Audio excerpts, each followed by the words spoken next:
அனைவருக்கும் வணக்கம். இன்றைக்கி வீடியோவில் ப்ரௌனி எப்படி செய்யலாங்கிறது தான் பார்க்க போகிறோம். நான் இன்றைக்கி 1/2 கிலோ ப்ரௌனி செய்ய போகிறேன். அதுக்காக 100 கிராம் டார்க் சாக்லேட் எடுத்திருக்கேன். அது கூட 50 கிராம் மெல்ட் பண்ண பட்டர் எடுத்திருக்கேன். இது ரெண்டையும் டபுள் பாயிலிங் மெத்தடில் நல்லா மெல்ட் பண்ணி எடுத்துக்கலாம். 2 நிமிஷம் நல்லா மிக்ஸ் பண்ணணும்னா இந்த மாதிரி சூப்பராக ரெடியாகி வந்துடும். அடுத்ததாக ப்ரௌனிக்கு தேவையான சர்க்கரை எடுத்துக்கலாம். 55 கிராம் வெள்ளை சர்க்கரையும் 55 கிராம் நாட்டு சர்க்கரையும் எடுத்திருக்கேன். நம்ம இன்றைக்கி 1/2 கிலோ ப்ரௌனி செய்ய போகிறோம். அதுக்காக 3 எக்கை முதல்ல ஒரு பவுலில் உடச்சி ஊற்றிக்கலாம். இதை நல்லா பீட் பண்ணி விட்டுட்டு அதுக்கப்புறமா அளந்து வச்சுருக்க சர்க்கரையை சேர்த்துக்கலாம். நான் முதல்ல நாட்டு சர்க்கரையை சேர்த்து நல்லா மிக்ஸ் பண்ணி விடுறேன். என்னோடய வெள்ளை சர்க்கரை பெருசு பெருசாக இருந்ததுனால நான் மிக்சியில் பவுடர் பண்ணி அதையும் சேர்த்து நல்லா கலந்து விட்டுக்கலாம். இப்போ நம்ம சேர்த்த சர்க்கரை நல்லாவே கரைஞ்சி வந்துருச்சு. அடுத்ததாக மைதா 75 கிராம் எடுத்திருக்கேன். கூடவே 20 கிராம் கொக்கோ பவுடர் எடுத்திருக்கேன். நம்ம சாக்லேட் 100 கிராம் எடுத்துருக்கிறதுனால இந்த 20 கிராமே இதுக்கு போதும். இது ரெண்டையும் நல்லா சலிச்சிட்டு நம்ம செஞ்ச முட்டை பேட்டர்லேயே இதையும் சேர்த்து நல்லா மிக்ஸ் பண்ணி விடுங்க. மாவை மிக்ஸ் பண்ணும்போது இந்த மாதிரி cut and fold method use பண்ணி பண்ணணும். அப்போ தான் கேக் நல்லா ஸ்பான்ச்சியாக இருக்கும். இது கூட 1 ஸ்பூன் வெனிலா எசன்ஸ் சேர்த்துருக்கேன். இப்போ இதையும் நல்லா மிக்ஸ் பண்ணி விட்டுடலாம். அடுத்ததாக நம்ம மெல்ட் பண்ணி வச்சுருக்க சாக்லேட் பட்டர் மிக்சரையும் சேர்த்து நல்லா மிக்ஸ் பண்ணிக்கோங்க.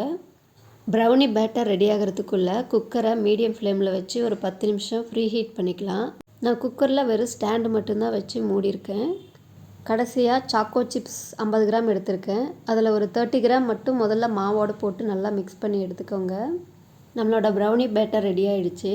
நம்ம எந்த பாத்திரத்தை உள்ளே வைக்கிறோமோ அதில் பட்டர் ஷீட் போட்டு நல்லா மாவை இந்த மாதிரி ஸ்ப்ரெட் பண்ணி விட்டுருங்க. மீதி இருக்க சாக்கோ சிப்ஸை இந்த மாதிரி மேலே ஸ்ப்ரெட் பண்ணி விட்டுடலாம். இந்த சாக்கோ சிப்ஸுக்கு பதிலாக வேறு நட்ஸ் இருந்தால் கூட ஆட் பண்ணிக்கலாம். நான் இன்றைக்கி பாதாமை பொடி பொடியாக கட் பண்ணி அதையும் சேர்த்துருக்கேன். அவ்வளோதான், நம்மளோட ப்ரௌனி பேட்டர் சூப்பராக ரெடி ஆகிடுச்சு. இதை இனிமேல் வேக வச்சு எடுத்தால் போதும். குக்கரை ஏற்கனவே 10 நிமிஷம் ப்ரீ ஹீட் பண்ணியாச்சு. இப்போ நம்ம ரெடி பண்ணி வச்சுருக்க பேட்டரை உள்ளே வச்சு குக்கரை மூடிடலாம். குக்கரோடைய கேஸ்கட்டு விசில் இது ரெண்டையுமே எடுத்துகிட்டு தான் குக்கரை க்ளோஸ் பண்ணியிருக்கேன். நான் 40 மினிட்ஸ் அடுப்பை சிம்மில் வச்சு பேக் பண்ணதுக்கப்புறம் எங்களோட ப்ரௌனி சூப்பராக ரெடியாகி வந்துருச்சு.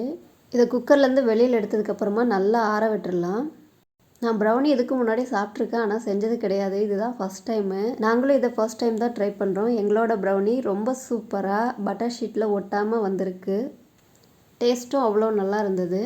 நீங்களும் கண்டிப்பாக இந்த வீடியோவில் இருக்கிற மாதிரி ட்ரை பண்ணி பார்த்துட்டு உங்களுக்கு எப்படி வந்ததுன்னு சொல்லுங்கள்.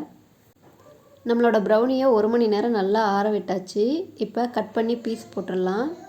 அவ்வளோதான், நம்மளோட சாக்லேட் ப்ரௌனி ரெடி ஆகிடுச்சு. நான் கூட ப்ரௌனி செய்கிறது ரொம்ப கஷ்டமாக இருக்கும்னு நினச்சேன். இது கேக் செய்கிறத விட ரொம்ப ஈஸியாக இருந்தது. நல்லா ஸ்பான்ச்சியாக சாப்பிட்றதுக்கும் அவ்வளோ சூப்பராக இருந்ததுங்க. நீங்கள் கண்டிப்பாக ட்ரை பண்ணி பார்த்துட்டு உங்களுக்கு எப்படி வந்ததுங்கிறத கமெண்ட்டில் சொல்லுங்கள். இந்த வீடியோ பிடிச்சிருந்தால் லைக் பண்ணுங்கள், மறக்காமல் சப்ஸ்கிரைப் பண்ணுங்கள். தேங்க்யூ.